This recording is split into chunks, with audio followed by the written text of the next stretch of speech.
రోజున ప్రకాశం జిల్లా కలెక్టరేట్ దగ్గర ఆంధ్రప్రదేశ్ బీసీ సమన్వయ కమిటీ ప్రకాశం జిల్లా శాఖ ఆధ్వర్యంలో బీసీ కులగణ రాష్ట్ర ప్రభుత్వం దగ్గర 52% ఉండటం జరిగింది.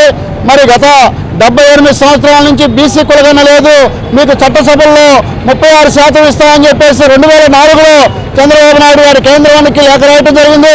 2014లో ఒక లేఖ రాయటం జరిగింది. మొన్న 2025లో కూడా లేఖ రాయటం జరిగింది. ఎంత దుర్మార్గం అంటే బీసీలతో ఓకేపుచ్చుకొని బీసీలు మాకు అండదండలు మాకు మరి వాళ్ళు వేస్తేనే మాకు సీట్లు వచ్చినాయని చెప్పుకుంటున్నటువంటి తెలుగుదేశం పార్టీ మరి ఈ రోజున బీసీలని వెన్నుపోటు పొడుస్తుంది. ఈ రోజున బీసీ కులగణ ఉంది ప్రభుత్వం దగ్గర 52% గత ప్రభుత్వం తీసింది. కాబట్టి చంద్రబాబు నాయుడు గారు మీరు 52% చట్టం చేసి ఉద్యోగాలు స్థానిక సంస్థల్లో 52% రిజర్వేషన్లు ఇవ్వాలని చెప్పేసి ఈ సందర్భంగా తెలియజేస్తాం. చేయని పక్షంలో రాష్ట్ర వ్యాప్తంగా బీఎస్పీ పార్టీ తరఫున వివిధ బీసీ సంఘాలు ప్రజా సంఘాల తరఫున ఆందోళన కార్యక్రమం చేపడతామని చెప్పేసి ఈ సందర్భంగా తెలియజేస్తున్నాం. మా జనాభా ఎంతో మాకంత ఓటా కావాలని. మరి గతంలో మహాత్మా జ్యోతిబాబు ఫులే 1827 ఏప్రిల్ 11 జన్మించిన తర్వాత అప్పట్లోనే సామాజిక అసమానతల మీద అంటరానితనం మీద కుల నిర్మూలన వ్యవస్థను వ్యతిరేకిస్తూ కుల నిర్మూలన కోసం అలాగే మహిళల విద్య కోసం మహిళోద్ధరణ కోసం పాటుపడినటువంటి వ్యక్తి మహాత్మా జ్యోతిబాబు ఫులే.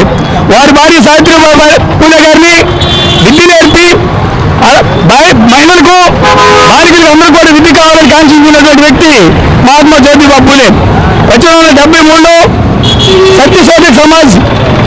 సత్యశోధక్ సమాజ్ ఏర్పాటు చేసి సమాజంలోని అంటరానితనం మీద అసమానతల మీద అలాగే బడుగు బలైన వర్గాలకి సమాన హక్కులు కావాలని పోరాడినటువంటి వ్యక్తి జ్యోతిరావు ఫులే.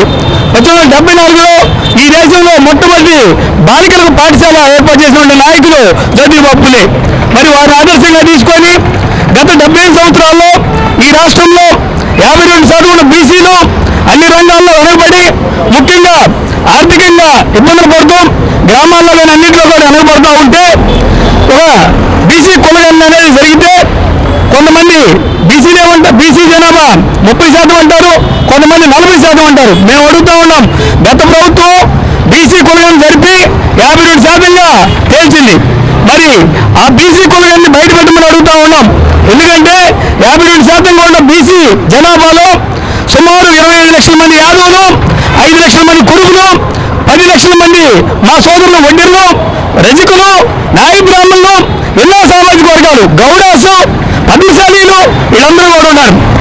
ఆంధ్రప్రదేశ్ వ్యాప్తంగా బహుజన సమాజ్ పార్టీ బీసీ సమన్వయ కమిటీ ఆధ్వర్యంలో 26 జిల్లాల్లో ప్రకాశం జిల్లా ముందు కలెక్టర్ ఆఫీసుల ముందు బీసీ కులగణన బయటకు తీసినటువంటి గత ప్రభుత్వం తీసినటువంటి బీసీ కులగణన జనాభా ప్రతిపాదన ప్రకారం 52% అమలు చేయాలని విద్యా ఉద్యోగ రాజకీయ సామాజిక రంగాల్లో అమలు చేయాలనేటువంటి డిమాండ్ తోటి మహాత్మా జ్యోతిరావు ఫూలే జయంతి సందర్భంగా ఈ యొక్క జిల్లా కలెక్టర్ ఆఫీసు ముందు అన్ని కుల సంఘాలతోనూ ప్రజా సంఘాలతోనూ పోరాటం చేస్తున్నాం. ఎందుకంటున్నామంటే మిత్రులారా, 80% కలిగినటువంటి ఎస్సీ ఎస్టీ బీసీ ముస్లిం మైనార్టీ వర్గాలు తరతరాలుగా అణచివేయబడుతున్నాయి. గత 78 సంవత్సరాలుగా స్వతంత్రం వచ్చిన తర్వాత ఇంతవరకు కూడా బీసీలు 52% ఉండి కూడా ఈ రోజుకి ఒక్క ముఖ్యమంత్రి కాలేనటువంటి పరిస్థితి ఆసనమైంది. ఎందుకంటే వాళ్ళ యొక్క జనాభా దామాషా నిష్పత్తి ప్రకారం కానీ వాళ్ళకి రాజకీయ రంగాల్లో అవకాశం కల్పించుంటే తప్పనిసరిగా ఈ దేశానికి ఈ రాష్ట్రానికి ప్రధానమంత్రి మా ముఖ్యమంత్రి స్థానం బీసీలో ఉండేటువంటి పరిస్థితి ఉండేది. ఎందుకంటే ఈ బీసీ కులగణన తీయకపోవడానికి కారణం ఏంటంటే ఈ బీసీ కులగణన చేస్తే 52%గా ఉన్నటువంటి బీసీ అందరూ కూడా చట్టసభల్లో ముందుకు వచ్చేటువంటి పరిస్థితులు ఉంటాయి. వీళ్ళ జనాభా ఎక్కువ, వీళ్ళ యొక్క మంత్రులు కానీ వీళ్ళ యొక్క ఎమ్మెల్యేలు కానీ ఎక్కువ అవుతారు. కాబట్టి తప్పనిసరిగా ఈ రెడ్డి చేతుల్లో ఉన్నటువంటి ఈ కమ్మవాడి చేతుల్లో ఉన్నటువంటి రాజ్యాధికారాన్ని లాగేసుకొని వీళ్ళే ముఖ్యమంత్రి అవుతారు. కాబట్టి అటు రెడ్డి రాజ్యంలో ఈ యొక్క బీసీ కులగణన బయటకు రాలేదు. ఇప్పుడున్నటువంటి కమ్మవారి కమ్మవారి యొక్క రాజ్యంలో కూడా ఈ యొక్క కులగణను మాకు ప్రవేశపెట్టకుండా ఇప్పుడున్నటువంటి చంద్రబాబు నాయుడు మనం వెళ్ళినటువంటి ఎన్నికల్లో ఏమంటారంటే బీసీల యొక్క ఓట్లతోనే నేను గెలిచాను, బీసీలే నన్ను గెలిపించారని మాట్లాడుతున్నాడు.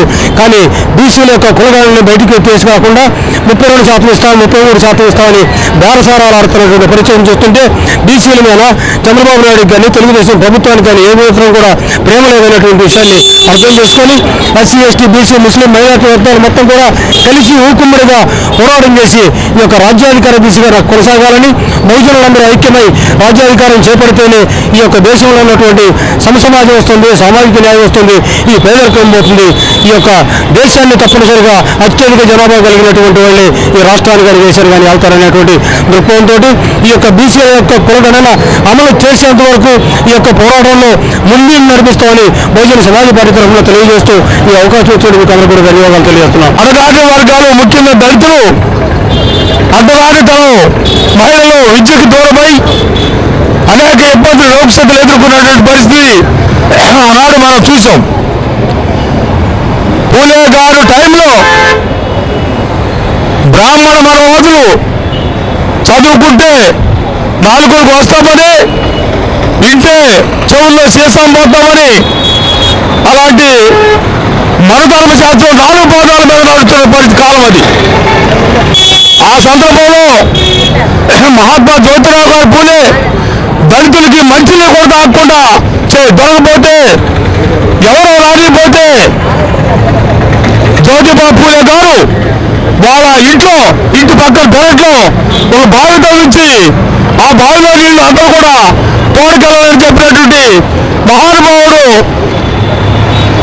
జ్యోతిబా పూలే జయంతి సందర్భంగా ఈ సందర్భంగా నేను వారికి ఘన నివాళులు ఇండిపెండెంట్ లేబర్ పార్టీ తెలుపుతున్నాం. విద్య అనేటువంటి ప్రాముఖ్యతను గుర్తించి ముందుకు పోయినటువంటి అంశం.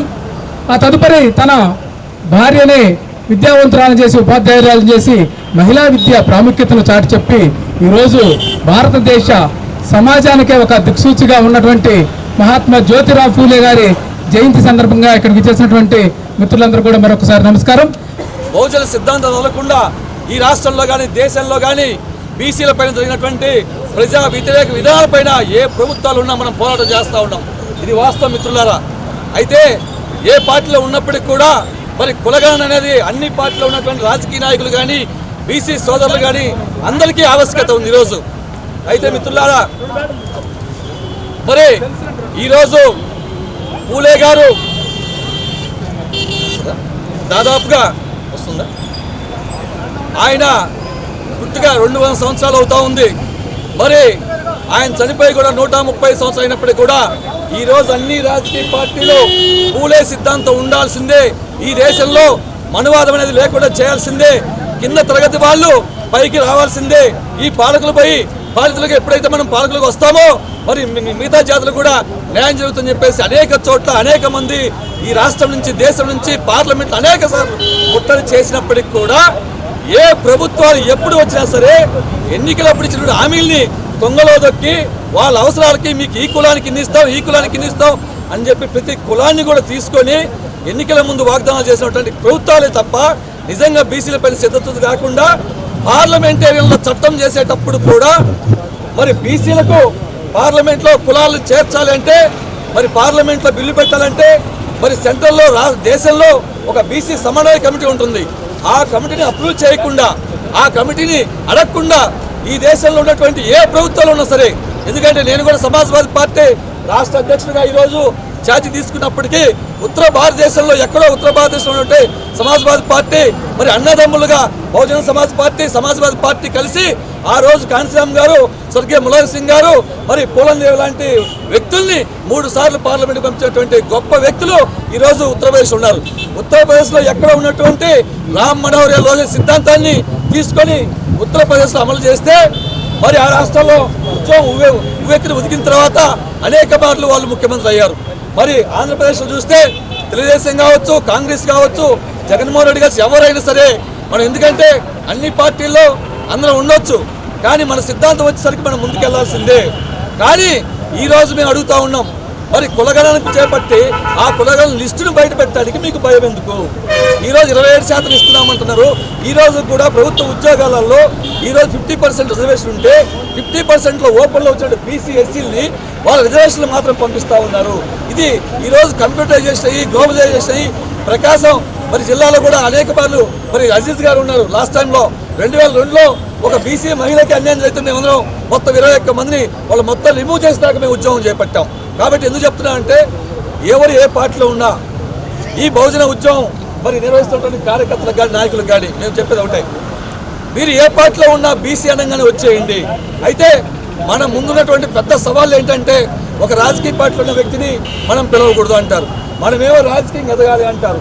మరి బీసీ సంఘాలు పెట్టుకొని బీసీలు మొత్తం నాయకత్వం కావాలి, ఎమ్మెల్యేలు కావాలి, ఎంపీలు కావాలి మీరు చెప్తూ ఇప్పుడు బొట్ల రామారావు వచ్చాడు, మరి గౌరవించి బొట్ల రామారావు మరి కాబోయే ఎమ్మెల్యే అన్నాడు, హ్యాట్స్ ఆఫ్. మరి బొట్ల రామారావు మన బీసీ సంఘాల మీటింగ్కి మేము పార్టీని పిలవట్లేదు, మేము ఓన్లీ బీసీ సంఘాలు పిలిచామంటారు. ఎప్పుడు మనం సస్టైన్ అవుతాం చెప్పండి, ఆలోచించండి ఒకసారి. ఈరోజు ఎస్సీ వర్గీకరణలో మరి కృష్ణమాదిగా మరి ఎవరైనా కావచ్చు ఆ కులాల్లో ఇంత పోరాటం చేస్తే 35 ఏళ్ళ తర్వాత వాళ్ళు ఏబీసీలు సాధించుకున్నారు. ఇక్కడికి వచ్చి పాస వెంకటేశ్లో కొట్ల సుబ్బారావు రామారావు బీసీలో కూడా ఏబీసీలు ఉండాల్సిందే అంటే సాయంత్రానికి మా ఇద్దరిని ఇంకో కులం వాళ్ళు విమర్శిస్తూ ఉంటారు. ఎంతవరకు న్యాయం ఆలోచించండి మీరు ఒకసారి. ఎందుకు బీసీలలో స్కూల్లో చేరేటప్పుడు కాలేజ్ చేరేటప్పుడు బీసీఏ బీసీబీ బీసీడీ ఉన్నప్పుడు, ఉద్యోగాల్లో బీసీఏ బీసీడీ ఉన్నప్పుడు రాజకీయంలో ఎందుకు కులాలకు కూడా కింద కులాలకు న్యాయం చేయాలి?